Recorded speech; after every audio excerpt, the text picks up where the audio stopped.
बिस्मिल्लाहिर्रहमानिर्रहीम। अस्सलाम वालेकुम viewers, welcome back to you in simple Pakistani cuisine. आज अपने व्यूअर्स के लिए लेकर आई हूँ मैं मीठी सेवइयों की रेसिपी। आज की इस वीडियो में बनाना सिखा रही हूँ खिली खिली सी मीठी सेवइयाँ, जो बनाने में बहुत आसान है, खाने में लाजवाब हैं। ये रेसिपी किसी भी मौके पे बनाने के लिए बहुत ही परफेक्ट है। जल्दी से आसानी से ये बन जाती है, खाने में बहुत ही मज़ेदार होती है। वीडियो को स्किप करके मत देखिएगा, एंड तक हमारे साथ रहिएगा। पसंद आए लाइक और शेयर कीजिएगा और चैनल को सब्सक्राइब करके सपोर्ट देना मत भूलिएगा। Hey there. Subscribe to my channel. And also press this bell icon. जी व्यूअर्स, रेसिपी को मैं शुरू करती हूँ। रेसिपी के स्टार्ट में करना ये है कि डिज़र्ट के लिए मैं ड्राई फ्रूट्स को रोस्ट कर रही हूँ। तो कढ़ाई में मैंने डाला है घी, जो तकरीबन 2 खाने के चम्मच है। घी जो है गर्म होके पिघल गया है, तो अब मैं डाल रही हूँ काजू और बादाम। आप अपनी मर्ज़ी के कोई भी ड्राई फ्रूट्स ले सकते हैं। आँच नीचे बिल्कुल हल्की रखनी है, हल्की आँच पे अब इन दोनों ड्राई फ्रूट्स को रोस्ट कर लेना है। साथ ही अब मैं डाल रही हूँ किशमिश। किशमिश को भी हल्की आंच पे ही रोस्ट करना है। किशमिश बाद में इसलिए डाली है क्योंकि डालते ही फूल जाती है। जी व्यूअर्स, ड्राई फ्रूट्स को मैंने रोस्ट कर लिया। आप देख रहे हैं किशमिश भी रोस्ट होने के बाद फूल गई है। तो अब मैं इन ड्राई फ्रूट्स को निकाल रही हूँ, क्योंकि मज़ीद इनको रोस्ट करने की ज़रूरत नहीं है। हल्की आंच पे मैंने इनको तकरीबन 1 से 2 मिनट तक रोस्ट किया है। जी व्यूअर्स, अब नेक्स्ट ये करना है, इसी बर्तन में मैं डाल रही हूँ मज़ीद घी। तकरीबन ये 1/4 प्याली घी हो गया है। अपनी इस रेसिपी में 1/4 प्याली घी का इस्तेमाल कर रही हूँ। घी गर्म होके पिघलने पे मैंने इसमें डाल दी हरी इलायची। हरी इलायची को गर्म घी में कड़कड़ा लेना है। ये रेसिपी मैं घी में इसलिए बना रही हूँ क्योंकि सेवइयाँ घी में ज़्यादा मज़ेदार बनती हैं। अब इसमें मैं शामिल कर रही हूँ सेवइयाँ, तकरीबन 150 ग्राम। जी व्यूअर्स, अब इसी घी में सेवइयों को डाल के भी रोस्ट कर लेना है। और यहाँ मैं बता दूं कि सेवइयों को रोस्ट करते हुए आंच नीचे बिल्कुल हल्की रखनी है।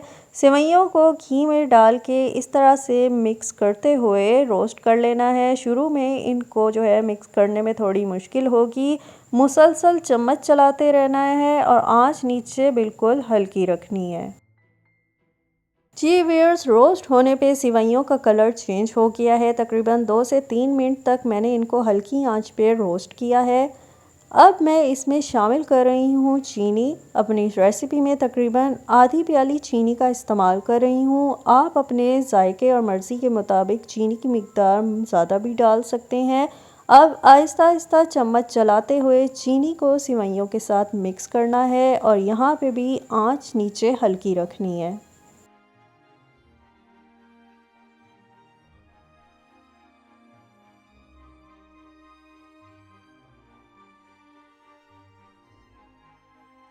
जी व्यूअर्स, चीनी की सेवइयों में मैंने मिक्सिंग कर ली है और चीनी अब पिघलना शुरू हो गई है।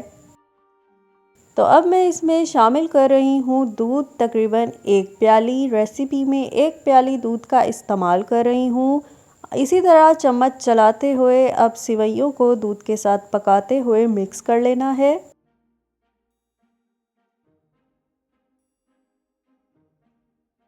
यहाँ आप देख सकते हैं कि दूध पक के खुश्क हो रहा है और साथ में सेवइयाँ भी नरम हो गई हैं।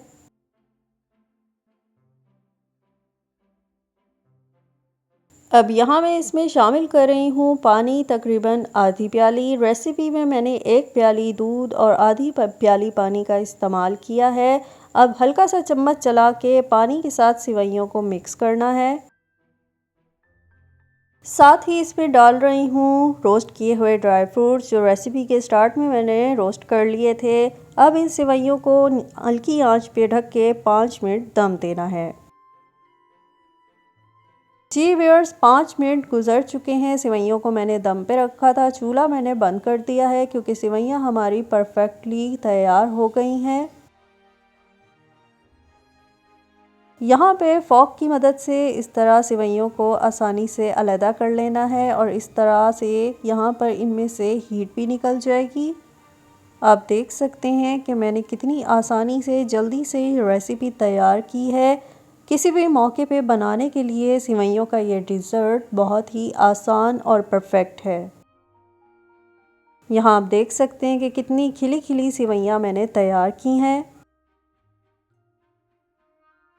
यहाँ मैं अपनी रेसिपी को डिश आउट कर रही हूँ। आपने देखा मैंने चंद इंग्रेडिएंट्स का इस्तेमाल करके मज़ेदार सी सिवैयों की रेसिपी तैयार की है। यानी ये बजट फ्रेंडली रेसिपी है, बनाने में क्विक भी है, आसान भी है और मज़ेदार इतनी है कि किसी भी मौके पे आप इसको तैयार कर सकते हैं। इस रेसिपी को सिवैयों का मीठा और सिवैयों का ज़र्दा भी कहा जाता है। ये रेसिपी आपको पसंद आई है तो इसको घर पे ज़रूर ट्राई कीजिएगा। कमेंट सेक्शन में अपना फीडबैक देना मत भूलिएगा। लाइक कीजिएगा, शेयर कीजिएगा। इसके अलावा हमारे चैनल को सब्सक्राइब करके बेल आइकन प्रेस करना मत भूलिएगा ताकि मज़ीद आने वाली रेसिपीज़ आप तक पहुंचती रहें। इसके अलावा हमें फेसबुक, इंस्टाग्राम पे भी लाइक और फॉलो कीजिएगा। अपना बहुत सारा ख्याल रखिएगा, मुझे दुआओं में याद रखिएगा। अल्लाह हाफिज़।